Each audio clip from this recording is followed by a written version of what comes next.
I went on a camping trip with 5 of my friends including me. We keep on counting 6, I'm terrified. There were bright flashes of red in the sky.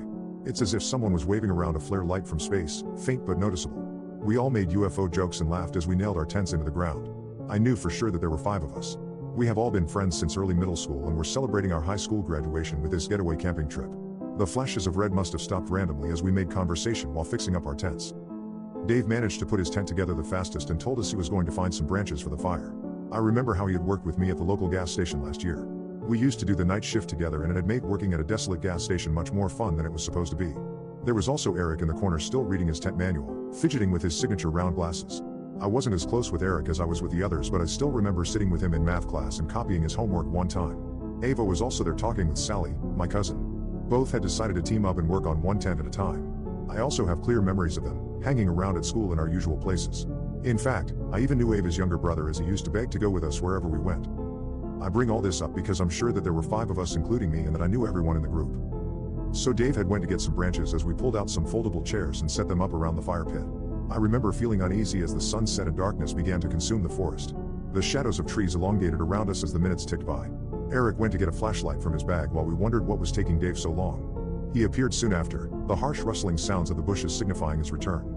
We were all buried in our chairs at this point, covered by our jackets. The temperature had dropped quickly and a slight breeze was beginning to pick up.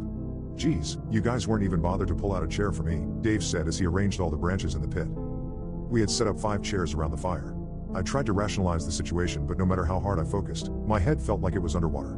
I had perfect clarity up until that moment, but when I tried to focus on why 5 chairs were occupied when Dave hadn't sat down yet, my head seemed to just stop working as if something was reaching in and pulling out my thoughts. Instinctually, I felt even more uneasy now and I had placed why. The whole forest had gone dead silent. I looked around at the faces of the others and could tell that they had felt the same. Eric was fidgeting with his fingers, trying to scan around the group and spot the extra person, but it was futile. I scanned every face, each etched in worry and frowning in frustration except for. "It's all right, I'll get the chair myself," Dave said, breaking the silence and somewhat alleviating the tension. I got up and offered to help him. He looked into my eyes and nodded knowingly.